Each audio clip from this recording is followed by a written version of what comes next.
ప్రభునందు ప్రియమైన దేవుని బిడ్డలకు శుభాభివందనాలు తెలియజేస్తున్నాను. ఈరోజు మన వాగ్దానం, చెట్ల ఫలములను భూమి పంటను నేను విస్తరింపచేసేదను. యెహెజ్కేలు 36:10.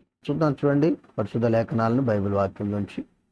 యెహెజ్కేలు 36:30.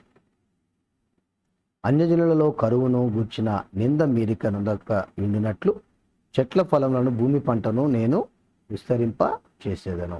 ఈ యొక్క 36వ అధ్యాయాన్ని ఇశ్రాయేలుకు ప్రవచనం, ఇశ్రాయేలు ప్రవచింపబడినటువంటి మాట. 27వ వచనంలో కూడా మాట చూడగలుగుతాం. నా ఆత్మను మీ అందుంచి నా కట్టడను అనుసరించు వారిని గాను నా విధులను గైకొని వారిని గాను మిమ్మల్ని చేసేదను. నేను మీ పితరులకిచ్చిన దేశంలో మీరు నివసించెదరు. మీరు నా జనుల యందురు, నేను మీ దేవుడన యందును. మీ సకలమైన అపవిత్రతను పోగొట్టి నేను మిమ్మల్ని రక్షింతును. మీకు కరువు రానియక ధాన్యమునకు ఆజ్ఞ ఇచ్చి అభివృద్ధి పరుతును. అన్యజనుల్లో కరువును గూర్చిన నింద మీరిక నొందక ఉండినట్లు చెట్ల ఫలములను భూమి పంటను నేను విస్తరింపచేసేదను. ఈ విధంగా అన్యజనుల్లో నింద మీరిక పొందనుక ఉండినట్లు జెరుబ్బాబెలు, ఎజ్రా, నెహెమ్యాల ఆధ్వర్యంలో కానానుకు తిరిగి రావడానికి కాక అంత్యకాలంలో మెస్సియా నేతృత్వంలో అంతిమ పునరుద్ధానమును ఈ భాగం మనని సూచిస్తూ వచ్చింది. కాబట్టి అంతిమ పునరుద్ధానానికి మనం సిద్ధపడవలసిన వారముగా యెహెజ్కేలు ప్రవక్త ద్వారా ప్రవచింపబాటల్లో మనకు కనబడుతుంది. చూడండి, యోవేలు గ్రంథంలో కూడా ఈ మాట మనము చూడగలుగుతాము. యోవేలు గ్రంథము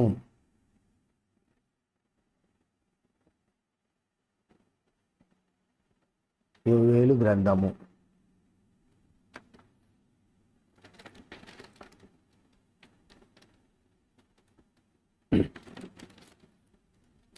2వ అధ్యాయము 26వ వచనం. నా జనులు ఇక్కడ ఎన్నటికి సిగ్గునొందరు. అప్పుడు ఇశ్రాయేలుల మధ్య ఉన్నవాడను నేనే అనియు, నేనే మీ దేవుడనైన యెహోవాననియు, నేను తప్ప వేరొక దేవుడొకడును లేడనియు మీరు తెలుసుకొందురు. నా జనులు ఇక్కడ ఎన్నడూను సిగ్గు నొందరు. అంటే దేవుని యొక్క వాగ్దానం మన పట్ల నెరవేర్చబడుతుంది. చూడండి, లేవియా కాండంలో కూడా ఈ యొక్క వాగ్దానాలు మనము చూడగలుగుతాం. లేవియా కాండము 26:4. మీ వర్షాకాలం మీకు వర్షం ఇచ్చేదను, మీ భూమి పంటలనిచ్చును, మీ పొలముల చెట్లు ఫలించును. ఇదే మాట మన ద్వితీయోపదేశ కాండంలో కూడా చూడవచ్చు. ద్వితీయోపదేశ కాండము 29:23. తన కోపోద్రేకం చేతి నశింపచేసిన సొదొమ, గొమొర్రా, అద్మా, సెబోయిముల వలె సమస్త దేశమును గంధకము చేతను ఉప్పు చేత చెడిపోయి విత్తబడకయు దానిలో ఏదియు పుట్టకయు దానిలో ఏ కూర మొలవకి ఉండట్టు చూచి యెహోవా దేని బట్టి ఈ దేశం ఇటు చేసినో ఈ మహాకోపాగ్నికి హేతువేమో అని చెప్పుకొందురు. మరియు వారి పితరుల దేవుడైన యెహోవా ఐగుప్తు దేశం నుండి వారిని రప్పించిన తర్వాత ఆయన తమతో చేసిన నిబంధనను వారు నిరాకరించిరి. తామెరుగని అన్య దేవతలను ఆయన వారికి నియమింపని దేవతలను పూజించి వాటికి నమస్కరించిరి. కనుక ఈ గ్రంథంలో వ్రాయబడిన శాపములన్నీ ఈ దేశం మీదకి తెప్పించుటకు దాని మీద యెహోవా కోపము రగులుకొనెను.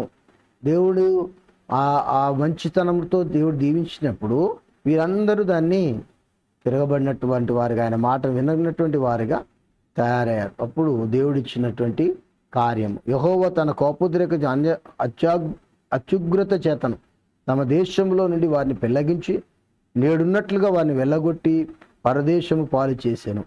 రహస్యములు మన దేవుడైన యెహోవాకు చెందును. కాబట్టి దేవుని చిత్తం కాకుండా మనకి ఎటువంటి అపాయము కూడా సంభవింపదు.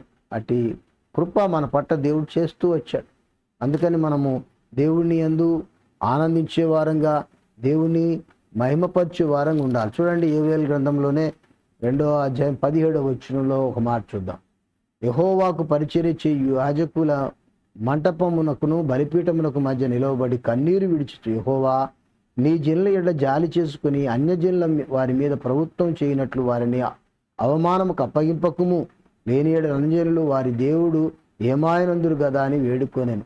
కాబట్టి ఇక్కడ యోవేలు యొక్క ప్రార్థన కూడా మనం చూడగలుగుతాం. కాబట్టి మన జీవితాల్లో ఆయన ఇచ్చిన వాగ్దాన్ని స్వతంత్రించుకొని తప్పు చేయకుండా, చెడిపోకుండా, తప్పుత్రో వెళ్లకుండా, అవిశ్వాసం కాక, అల్పవిశ్వాసం కాక, దేవుని యందు నిరీక్షణ కలిగి మన దేహాన్ని దేవునికి మహిమార్థంగా సిద్ధపరచుకుని ముందుకు కొనసాగుదాం.